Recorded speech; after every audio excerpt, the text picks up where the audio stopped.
Hola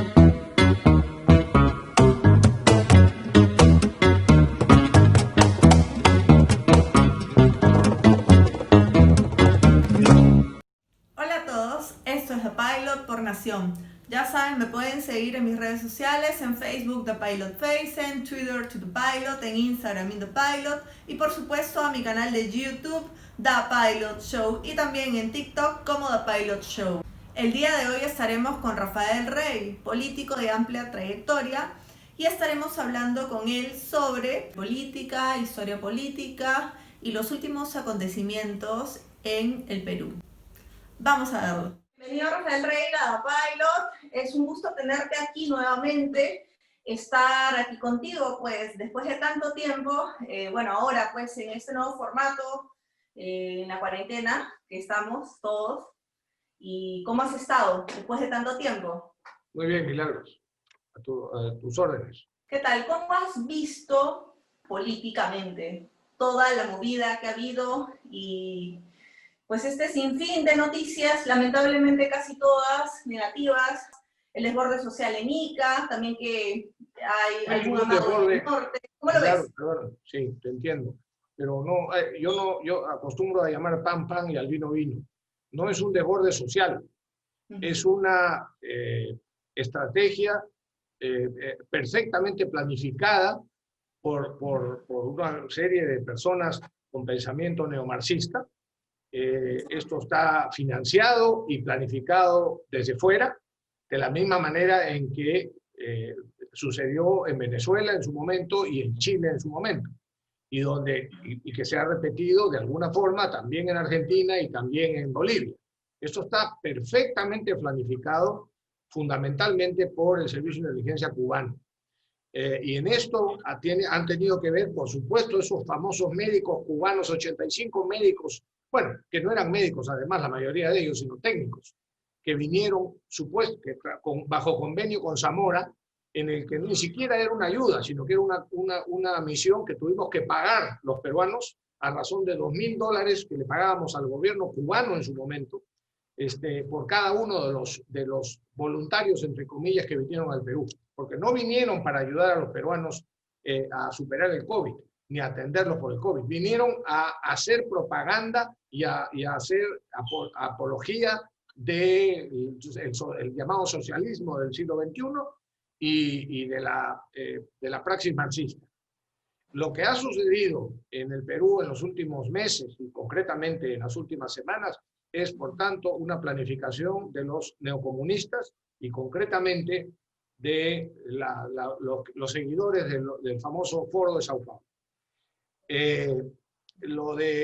Por supuesto, la presencia de una persona como la de Sagasti en la presidencia de la República ha facilitado que se desarrollen los acontecimientos planificados mucho más rápido, porque esta gente busca siempre que la autoridad en el país sea alguien que no es líder, que no tenga el coraje suficiente o que no tenga, digamos, buscando que no cumplan con los 3 requisitos que nuestros países, todos los países en el mundo, pero especialmente países como el nuestro, requieren.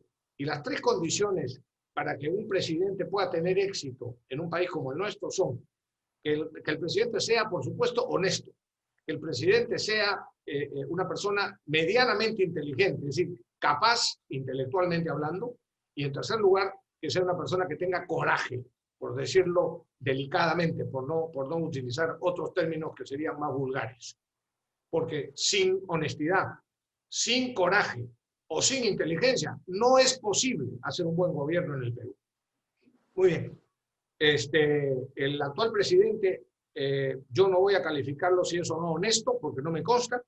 Creo que es un hombre que es capaz, pero por supuesto, no es un hombre que tenga coraje. Y por eso, cuando las papas queman, lo que acostumbran los caviares es salirse del problema. Por ejemplo, lo que ha sucedido con el ministro Vargas, Rubén Vargas. Es cierto que ha mentido, o por lo menos ha ocultado, que tenía un medio hermano que era terrorista, que había sido condenado a 23 años de prisión por ser uno de los líderes o de unos cabecillas, junto con Abimael Guzmán, del movimiento terrorista y genocida de Sendero Luminoso. Eso se lo ha callado él en 7 idiomas, porque como se ha dicho muy claramente, ahora que se tienen las partidas de nacimiento, el padre, los dos nacieron en el mismo pueblo, de 3.000 y pico habitantes, con el mismo padre, aunque es diferente madre. Me va a decir que no sabía de la existencia de su hermano, probablemente lo ocultó por vergüenza o por lo que quiera, pero no es posible que un ministro oculte ese tipo de información, sobre todo en un país que ha sufrido, como el Perú ha sufrido, las consecuencias del genocidio que hizo el Sendero Luminoso y el MRTA en el Perú. De manera que el señor Rubén Vargas por lo menos omitió información que era indispensable con tal de, para ocupar el ministerio, como el cargo de ministro del Interior. Y teniendo en cuenta que ya había ocupado hace años un cargo de viceministro del Interior. De manera que, como si los peruanos fuéramos estúpidos, hemos tenido que aguantarnos que el señor Sagasti, actual presidente interino del Perú, pusiera en el Ministerio del Interior a un hermano de padre de un senderista y que lo había ocultado. Yo no estoy diciendo que Rubén Vargas sea senderista, por supuesto que no. Me consta que ha hablado en contra de Sendero Luminoso, me consta que Sendero Luminoso de alguna manera ha también causado o intentado causar daños en su familia. Yo no estoy afirmando que el señor Rubén Vargas sea senderista, pero estoy afirmando que el señor Rubén Vargas no ha dicho lo que debía de haber dicho, de haber sido público, porque era absolutamente inaceptable que teniendo un pariente cercano, aunque él no tenga la culpa de esos parientes, pudiera ser ministro del Interior. Eso lo ocultó para que pudiera nombrarlo. Este señor se ha ido, más que por el descubrimiento de quién era su hermano, se ha ido en el fondo porque así son los caviares. Les encanta chupar de la teta del Estado, recibir honorarios por consultorías, por asesorías, pero sin que ellos tengan responsabilidad alguna, porque no tienen un cargo de responsabilidad. Cuando ocupan un cargo en el que sí tienen responsabilidad, como es el caso del ministro, en cuanto hay un problema, se quitan por cobardía y dejan el puesto, porque quieren poder seguir haciendo sus consultorías y recibiendo honorarios sin compromiso. Entonces, él se ha ido en realidad, porque como todos los caviares, son ineficientes en su accionar, en su gestión, en la gestión, concretamente en la gestión pública, y en segundo lugar, por cobardía. Claro que sí, definitivamente esa es una constante, ¿no? A veces nos mandan a embajadas, se reciclan, con las consultorías ni qué decir, esa es la mejor manera de reciclarse para uno de estos elementos, por así llamarlos, ¿no? Después, que le hacen tanto daño a la clase política. Ahora, bueno, efectivamente, este señor no era, pues, no es pues un delito tener un hermano terrorista, pero sí el ocultarlo cuando tú eres un funcionario público. ¿Qué clase de gente está metiendo, no? La ley lo exige. Yo soy funcionario público por ser director del Banco Central de Reserva. Claro. Y todos los funcionarios públicos tenemos que presentar una declaración de intereses, en el que es una radiografía completa. El nuevo formulario que hemos presentado todos, si es que cumplimos la ley, tienes que decir cuántos y cuáles hermanos tienes, si viven tus padres, a qué se dedica cada uno de tus hermanos, etcétera, etcétera, etcétera. O sea que él tendría que haber informado eso, no solamente verbalmente, sino por escrito, en el momento en que fue nombrado ministro. Pero bueno, al margen de eso, lo que ha sucedido, lo que está sucediendo en estos momentos en el Perú, tanto en el sur como en el norte, estos desmanes, estos atropellos a los derechos de los ciudadanos, estas interrupciones de carreteras, estos daños materiales causados, materiales y humanos, porque ya hay una víctima en el norte, en Trujillo, estos daños materiales y humanos, criminales, que están causando estos delincuentes, porque esos no son manifestantes, son delincuentes, y hay que llamarlos por su nombre, delincuentes. Podrán esos delincuentes estar queriendo manifestarse, eso es distinto. Pero, ok, eso, como he dicho antes, está organizado desde fuera, y claro, con ayuda desde dentro, por supuesto. Pero también tienen una gravísima responsabilidad en lo que está sucediendo los determinados medios de comunicación. Y explico por qué. ¿Qué diría usted, amigo televidente que nos ven, si vieran a un reportero, por ejemplo, de un canal de televisión o de un radio, entrevistando a un asaltante de un banco en el momento en el que se produce un asalto. Al campana, es decir, al delincuente compinche de los que están asaltando el banco, que está afuera viendo si viene o no viene la policía, está de campana, se le acerca a un reportero y para que le pregunte al señor, a ver, explíquenos el motivo, usted con sus colegas están asaltando el banco. Cuéntenos, por favor, explíquenos cuáles son los motivos que lo llevan a ustedes a asaltar el banco. Sería ridículo, ¿no es cierto? Sería ridículo que un medio de comunicación hiciera eso. Bueno, eso es lo que están haciendo algunos medios de comunicación todos los días, porque lo que están haciendo los delincuentes con estos daños que están produciendo al sur y al norte del Perú, o en el centro, lo que fuera, en cualquier sitio, son tan delictivos como los del asalto al banco. Es más, en algunos casos es peor crimen el que están cometiendo que el que cometen los delincuentes asaltando un banco. Peor. Y sin embargo, mientras están cometiendo el delito, van los medios de comunicación, va América Televisión, va Canal N, va RPP, y entrevistan a estos delincuentes, como digo. Claro, ellos mismos saben que como no quieren que los identifiquen, tienen que salir con su mascarilla, aprovechando además que estamos en pandemia, ¿no? Entonces, sin dar su nombre, o incluso dándolos cuando son demasiado, sabiendo que la policía no puede actuar, y no puede actuar por dos razones. La primera, porque este gobierno mediocre de este presidente que no está cumpliendo la Constitución ni está haciendo cumplirla, como es su deber y como ha jurado cuando asumió el cargo, no solo no permiten a la policía que actúe como le corresponde cumpliendo su deber para reimponer el orden y custodiar, por supuesto, los bienes privados y públicos, sino que además ese mismo presidente Sagasti hace pocos días ha llamado a la Policía Nacional violadora de derechos humanos.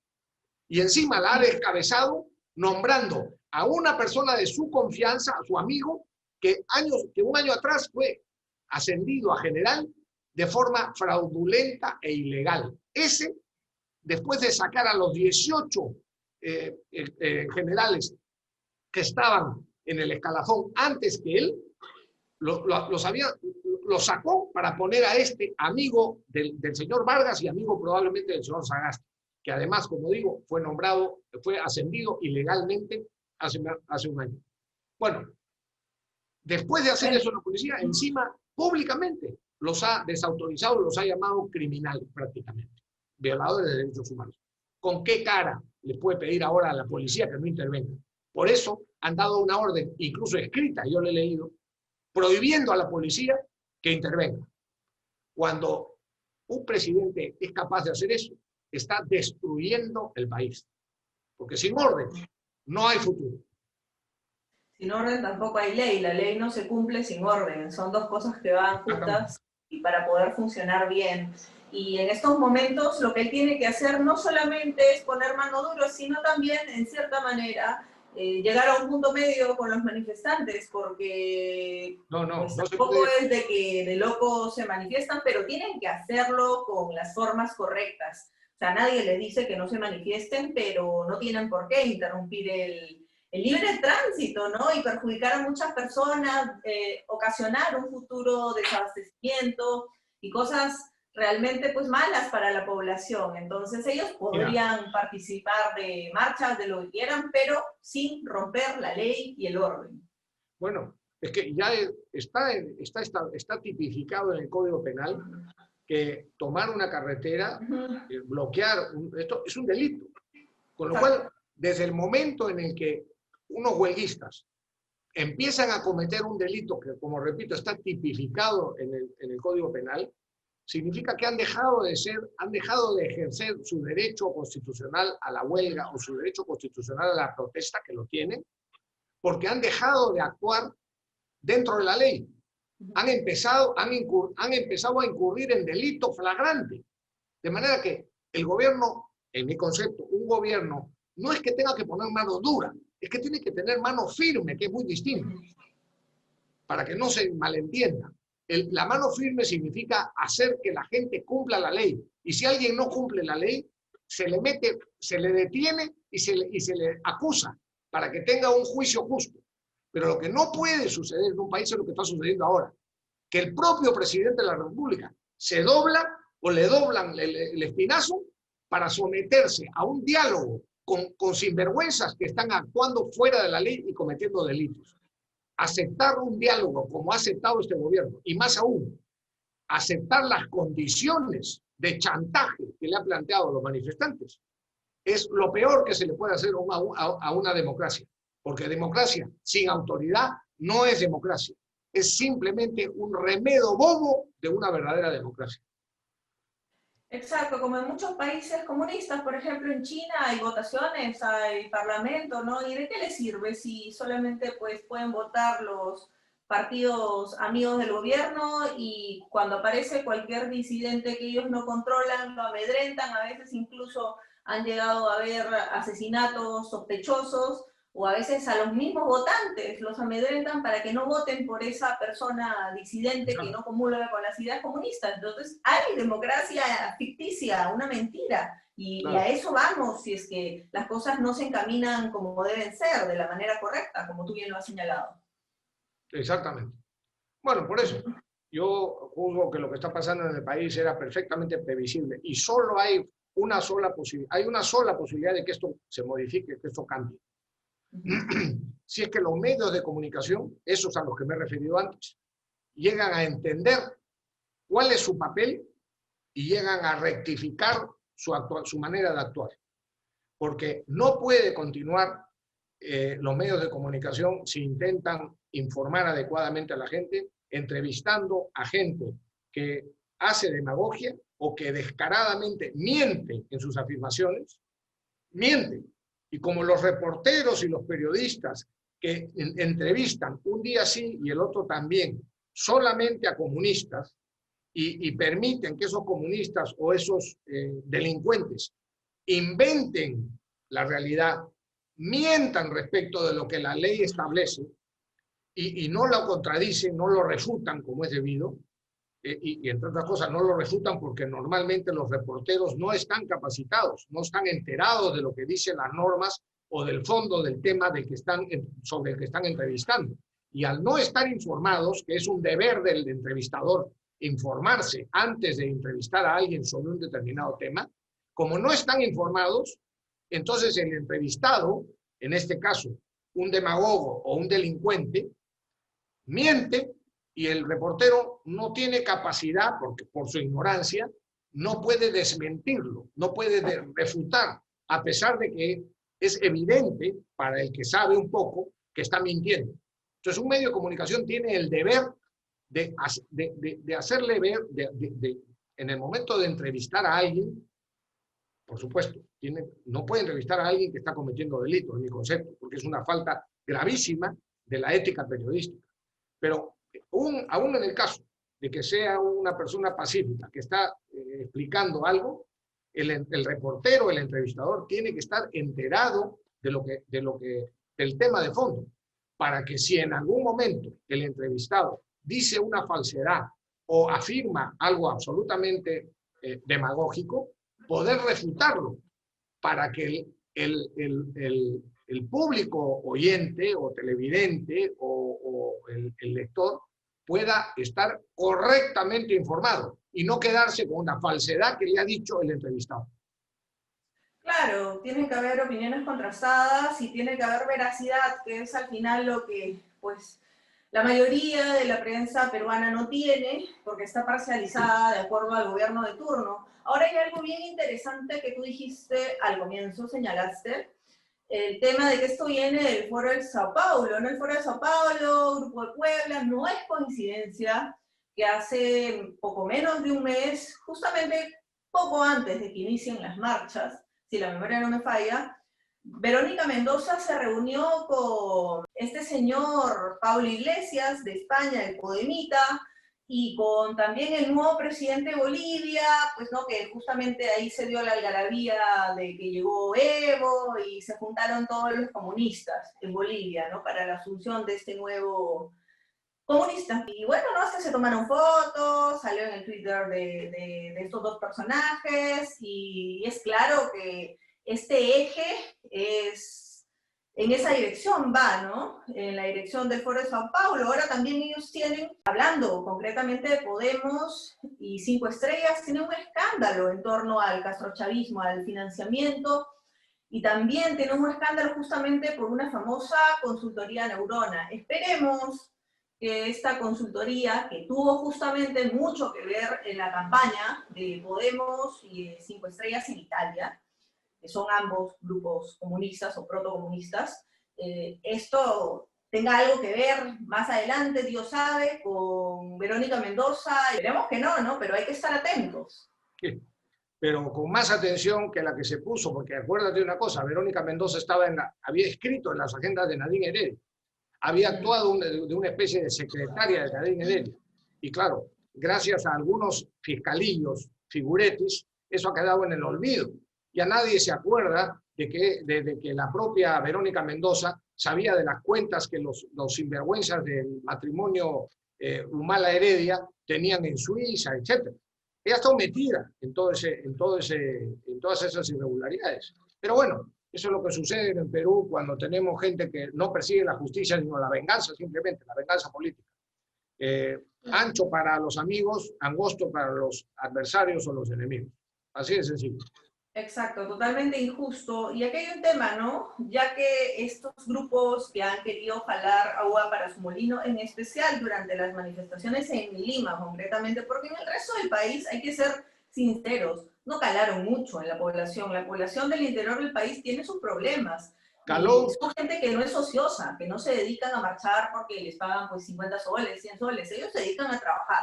El y problema... si no trabajan, no comen. Entonces, su principal preocupación es esa. Pero bueno, volviendo a Lima, hubo mucha gente, actores incluso hasta de Patria Roja, que sin vergüenza algunas aparecieron proclamando que el Perú necesitaba una nueva constitución. O sea, nunca se había tocado ese tema y mágicamente en estas protestas se introduce esa interrogante como que si fuera una necesidad para el país hoy por hoy, ¿no? Cuando la necesidad es realmente reactivar la economía, que puede matar muchísima gente más que el COVID, si seguimos así, y curar a los enfermos que hay, ¿no? Que si bien los contagios han bajado, tiene que esto, pues, solucionarse de una vez, ¿no? Entonces, ¿cómo tú lo ves? Hace 2 años que nosotros anunciamos que lo que pretendía el neomarxismo, el neocomunismo, era evidentemente anular la constitución vigente en el Perú, que había permitido que el Perú empezara a salir del círculo de pobreza en el que había estado metido, entre otras cosas, gracias a la Constitución del 79, que más allá de las buenas intenciones que tuvieran algunos constituyentes en esa época, la Constitución del 79 era francamente una constitución socialista que no permitía de ninguna manera que el motor del desarrollo de un país, el motor de desarrollo integral de un país pudiera funcionar. De manera que la constitución actual, la constitución vigente, es una constitución que tiene escasamente 27 años, pero que en esos 27 años ha generado una revolución como no se ha visto en la historia del Perú antes. Si vamos a las cifras reales, por ejemplo, de reducción de pobreza, es evidente que la pobreza se redujo tremendamente, más de 25, casi 30 puntos porcentuales en prácticamente 11 años, especialísimamente en los 5 años de gobierno de Alan García, en el segundo gobierno de Alan García. ¿Por qué? Porque lo que genera esa constitución actual, que no tiene culpa de las estupideces que algunos dicen que se están produciendo, o las estupideces que inventan, lo que genera lo que en el fondo le ha dado al Perú esa constitución es una claridad en cuanto a los derechos de las personas. El que no se respeten esos derechos no es problema de la Constitución, están señalados en la Constitución. Es un problema de que no se cumple la Constitución actual. Como no se cumplirá, por supuesto, las constituciones que pretendan estos sinvergüenzas aprobar en el futuro. Pero en fin, sigo en la línea de que decía, le ha dado derechos y claros a la gente para que esos derechos sean adecuadamente defendidos. Le ha dado esos instrumentos necesarios para que efectivamente se defiendan. le ha dado una estabilidad jurídica indispensable para generar confianza, siendo la confianza indispensable para generar inversiones y, por tanto, puestos de trabajo, generación de riqueza, que es lo único que saca a la gente de la pobreza. Los proyectos, los programas sociales no sacan a nadie de la pobreza. El hecho de entregar, por ejemplo, pensión 65 a una serie de personas no los saca de la pobreza, los ayuda, alivia un poco las dificultades que están. O lo mismo con este programa que entrega 100 soles a las personas con la condición de que lleven a sus hijos al colegio y que atiendan la salud como es debido. Esa, que no recuerdo cómo se llama el programa ese, tampoco saca a nadie de la pobreza. La única forma en que alguien salga de la pobreza es que tenga un empleo con el que pueda recibir unos honorarios y salir y sacar adelante a su familia. Y eso solo funciona cuando hay inversión. Y la inversión solo funciona cuando hay confianza. Y la confianza solo existe cuando hay seguridad jurídica, que es una de las cosas que que le significó al Perú la actual Constitución.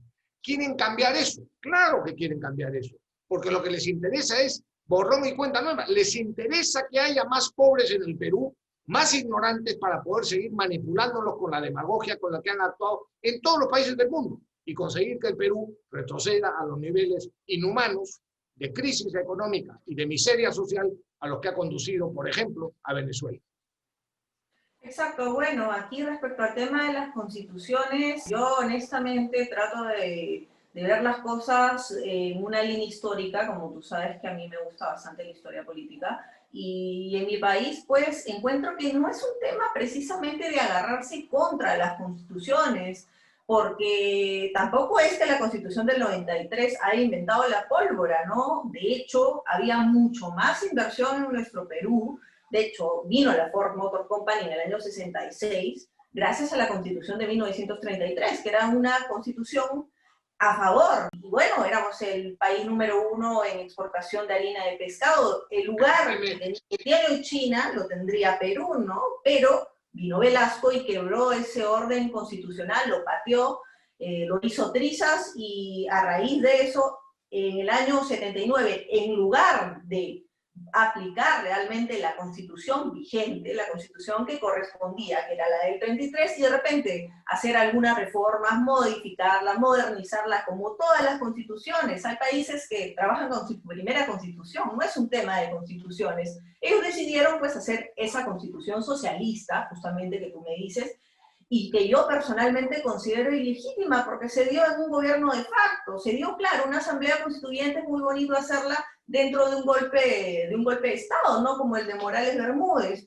o si quieren también equipararla al golpe de Estado del 92, puede ser lo mismo, pero hay constituciones que a pesar de darse en un clima pues que no es el más favorable, pues terminan siendo buenas, como es la última, pero a lo que voy es que no es un tema exclusivamente de constituciones, sino cómo se aplican, cómo se reforman. ¿Se puede utilizar una constitución antigua? Claro que sí. ¿Una constitución legítima? Claro que sí. Se puede tenemos muchas constituciones legítimas en gobiernos democráticos, sin golpes de Estado ni nada. Lo que pasa es que ellos quieren patear el sistema. A ellos no les interesa la ley, no les importa, quieren romperla. No se puede, un país no puede funcionar con cualquier constitución.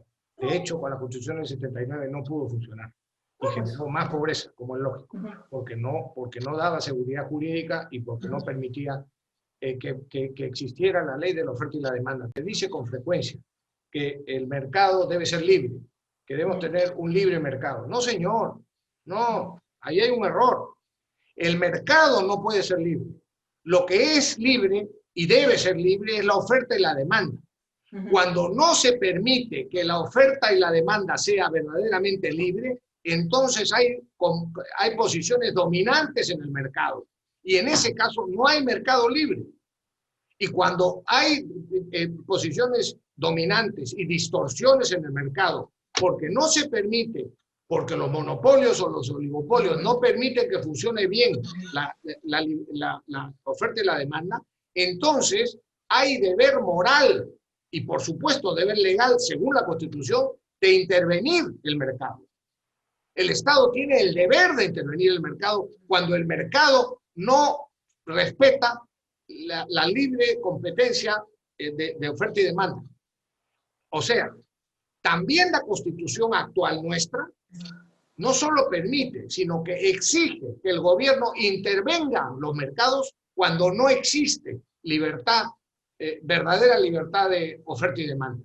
Y de hecho, en el Perú no hay verdadera oferta y demanda en muchos campos y en muchos aspectos. Por ejemplo, también en los medios de comunicación, por lo menos en el espectro electromagnético, porque hay una especie de oligopolio de determinados medios de comunicación que son los que mantienen en la ignorancia o en el engaño a la mayor parte de la gente. Y concretamente a la generación que llaman hoy día generación del Bicentenario o generación heroica o generación como quieran, yo la llamo como lo que es, generación no confundida, no equivocada, generación engañada por los medios de comunicación, porque les informan mentira tras mentira, todos los días, les repiten una y otra vez las mismas falsedades y solo les hacen ver la película que ellos quieren. De manera que no es la opinión pública, es la opinión publicada, la opinión mediática, la opinión de ese monopolio, ese oligopolio de medios de comunicación que existe. Por poner algunos ejemplos.